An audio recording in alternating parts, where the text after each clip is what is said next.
Hello everyone and welcome to my MS-20 restoration video.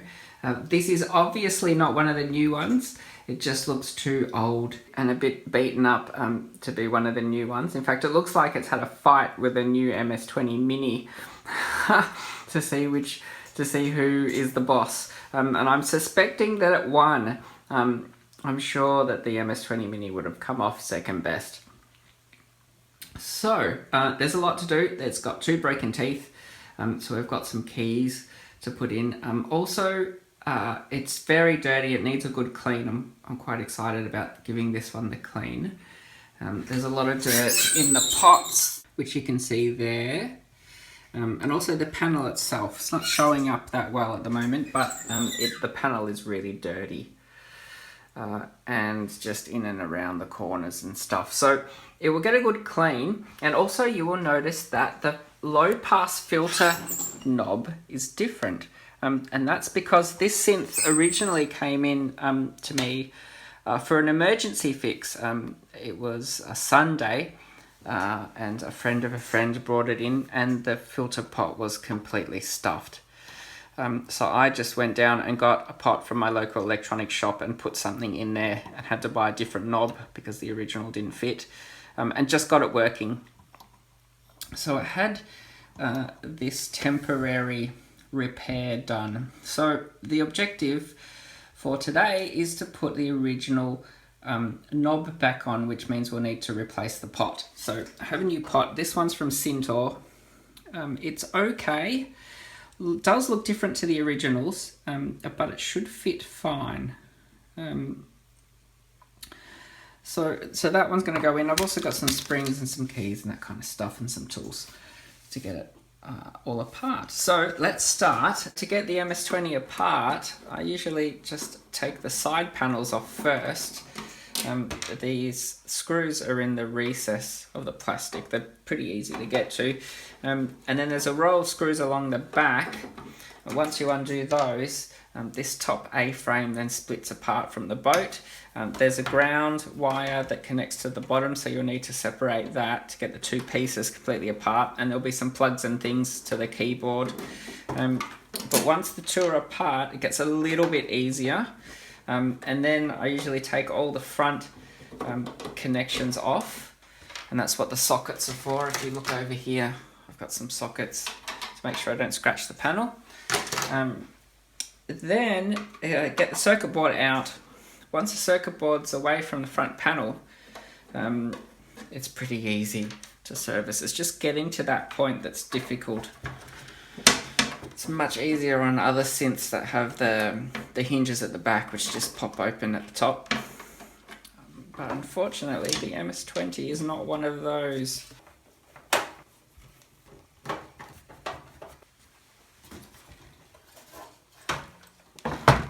First, the ground cable. And then just the keyboard control.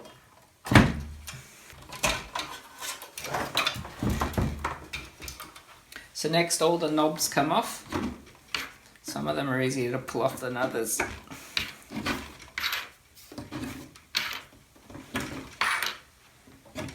Now, to get the circuit boards off, we need to undo the nuts that are holding the pots to the front panel. So the best way to do that is with a socket, because they're quite smooth and they don't scratch the panel. If you do this with a wrench or like a set of spanners or something, it's very easy to scratch the panel. But if you use a socket, it's fine.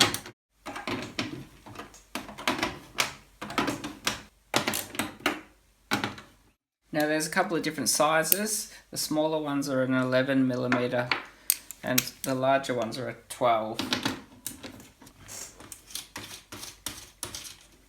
Some of the washers may refuse to come off. I mean, it's over 30 years old, so the best thing to do is just leave them there for now. Don't try and force them off because you don't want to scratch the panel. Now I'm removing both sides, both circuit boards. There's a third one actually, there's one down here. Because I'm going to clean the panel, but normally you would only need to remove the nuts from this section here, because that's where the main circuit board is.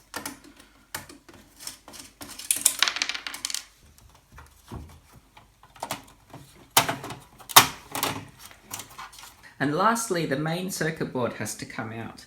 Now, if you have a Rev 2 MS-20, there'll be a screw on the front in this VCA section. If you don't undo that screw and you start pulling on the board from underneath, there's a chance that you will bend the metal on the front panel. So you need to make sure that this screw comes out first.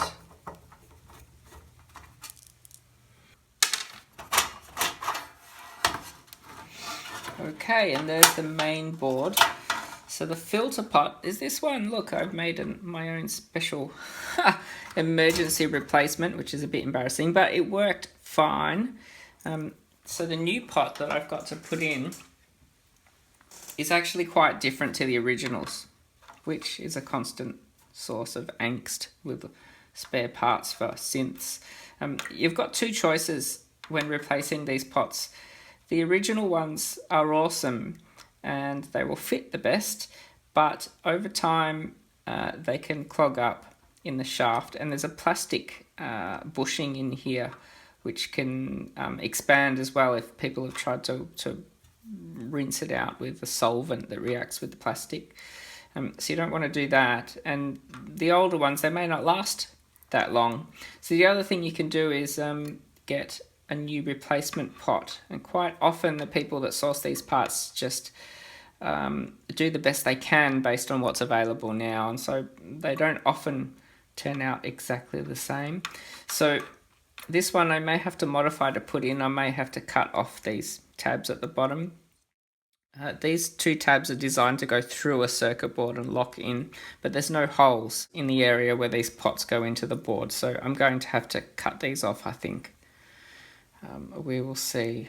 Right, so the first thing to do is remove the temporary pot that I had in here on its wiggly legs. To do that, I have to flip the board over and remove this daughter board that's on the back, because the access to the pot is underneath this board. So this daughter board is the filter board. This is a Rev 2 MS-20. The Rev 2's had this little filter board on the back, and you can see the chips here are the LM13600. So they're the two OTAs, there's dual transconductance amplifiers here. So this is a filter design based on the OTA. My favorite filter design based on the OTA is actually the SEM filter, the OBX and SEM. I think they're fantastic. But this one, nonetheless, is cool too. So move this board out of the way first. Now, the pot comes through here, so these three. So we need to unsolder the wires from this point. I'm just going to hold the filter pot from underneath and unsolder it from this side. Right, there you go.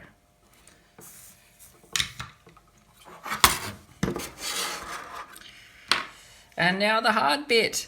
We have to make this pot fit. Now, let me grab the camera. The problem we have is this new pot. If you have a look at it here, you can see that the legs don't extend as far as the other pots. So if we put this in the middle where those holes line up in the panel, it's actually over here. But for reference, I'll put it in between the two. So you can see the legs are nowhere near the right length. That's a shame, because I bought this pot specifically as an MS-20 filter replacement pot. And I probably could have done as well myself just by searching Mauser. So that's unfortunate. So anyway, we will put it in. So first I'm going to have to cut off these little tabs. Okay, so hopefully this works. Yep, it's not too bad.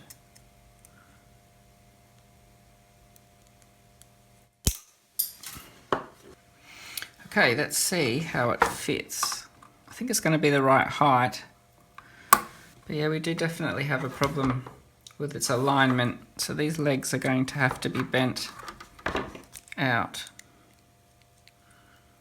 I don't think it's going to reach even when I do this.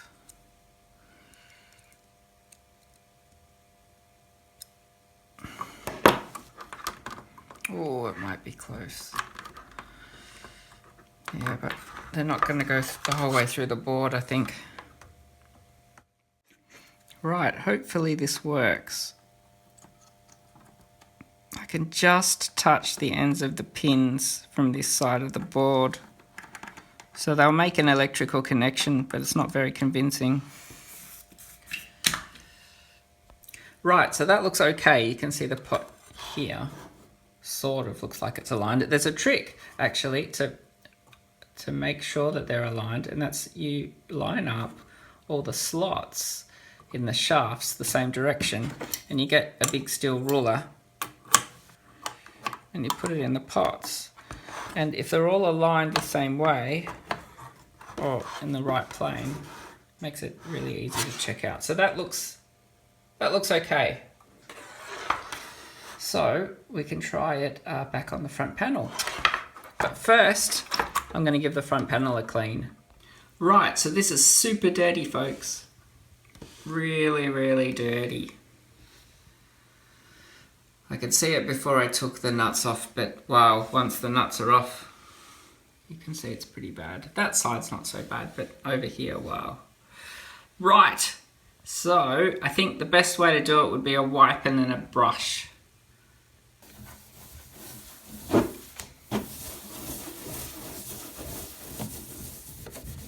Okay, so that's made a little bit of difference. At least all the dust is gone, and a lot of the other marks have gone too. So I may not even need to use the brush. Oh, some bits I might benefit from. Right, so the brush it is. Let's see if we can finish off some of the deeper spots.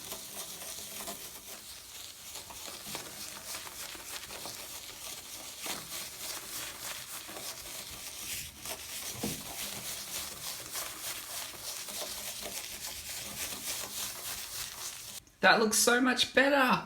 It's shiny. That's awesome. Okay, so the pots are back in and we have a problem. Have a look here at our low pass filter cutoff pot. The thread at the top of the pot isn't high enough for us to put a nut on here. The nuts won't grip onto the thread. So there's no way to bolt that new pot to the panel. That poses a bit of a problem because it means that it's wobbly. Now we're okay left to right, doesn't really move much there, but up and down it moves quite a bit, and that's because the three pins that go into the circuit board are in this plane, so they won't rotate left right because they're supporting each other, but they pivot in this direction. So the pot is actually coming off and on the circuit board like this. So I think we can actually fix this problem just by gluing this pot down onto the circuit board so it's permanently sitting on the circuit board. So it's got one pivot point where the pins are, but the base of the pot is glued to the board. So then we won't have that up and down movement anymore. So it means I have to take the panel out again, but it's a simple fix and it doesn't require getting a new pot because there's no way we can raise this up anymore. I've tried and I just can't get a nut on here. So these new filter pots we won't be able to bolt. Look at that, look at the reflection in the panel. I'm so proud of the panel. I can see the reflection. Wow, it's so clean. All right, so I'm gonna pull it apart now, put some glue on. So there's the movement that we had. It's just the pot lifting off the surface of the board. So if I glue the pot down like that, we should be all right. Okay, so I'm just using a 2-part epoxy on a big long skewer. Oop. The 2-part epoxies are good because they dry quick. They're not flexible like silicone. They dry very hard. So this pot shouldn't move at all once this sets. Let's try it out. Yeah, I have no movement at all, up and down. None. None. Perfect. It's the same. Actually, there's more movement in the one that has the nut on it than this one. That's awesome. Done. Right. Okay, so next is the knobs. Okay, so time for the knobs. It's just the same as cleaning any other synth knob. A toothbrush is really needed to get into the grooves, otherwise you find you can never really get the dust and dirt out. It tends to stick too because people have quite often sweat and grease on their hands. So you need the soap and the brush to make sure you get it out. But it makes so much difference, it's amazing. Kind of have to see it to believe it.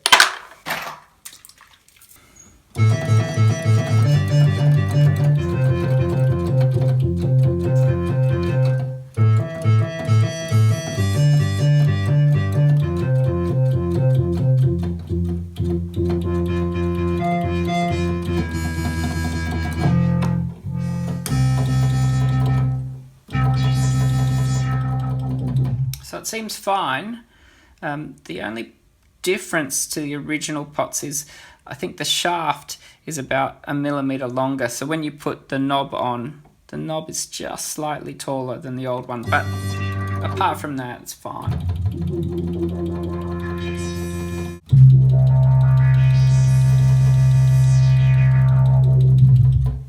And next, the keys. So we get to fix some broken teeth.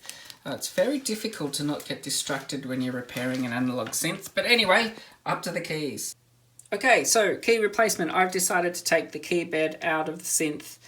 I don't think you need to with the MS-20. Some synths you do. The keys get stuck when you unclip the rear and you have to slide them forward. The bottom of the boat gets in the way. But with the MS-20, it's not like that.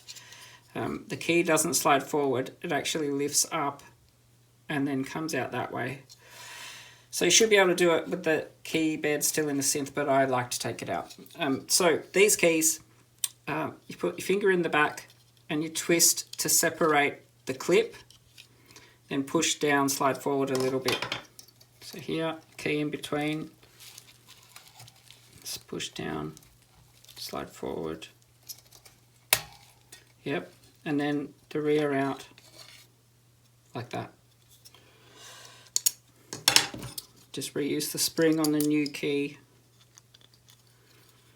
So we've got to go in like this. Now make sure the spring sits in the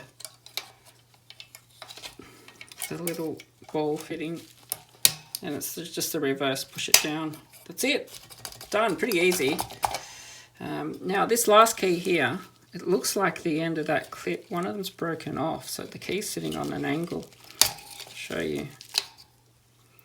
Yeah, see when one of these end clips goes missing, the spring pushes up the other end, and so the key ends up sitting like this.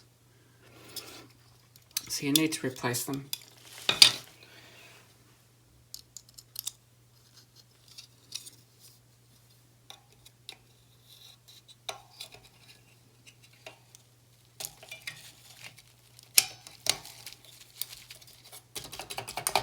Done! Excellent. When you put the keyboard back in, don't tighten the 5 screws underneath just yet. Just leave them loose, because when you put the frame back on and the sides, you may need to move the position of the key bed a little bit to make sure that the gaps are even on both sides. And the slots drilled underneath allow for that. They're like elongated, so you can actually slide the keyboard a little bit when the screws are in. So it's a good idea just to leave those 5 big screws that are underneath a little bit loose for now. And look at that! It looks so good! Yeah!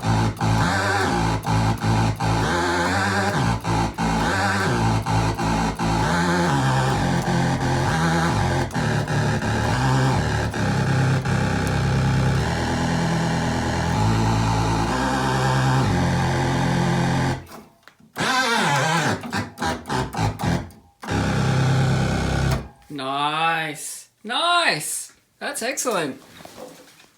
I love the MS-20. It's so fun. It's probably one of the most fun synthesizers, I think. Maybe it's just because the panel sits up. It's right in your face and it has all the patch points and stuff. Looks a little bit like a modular. But man, it's fun. So cool. That's excellent. All right, thanks for watching. And hopefully there's some more KORGs to come. I'll eventually get to a Poly 6, I think. One of my friends has a Poly 6 that needs a bit of love.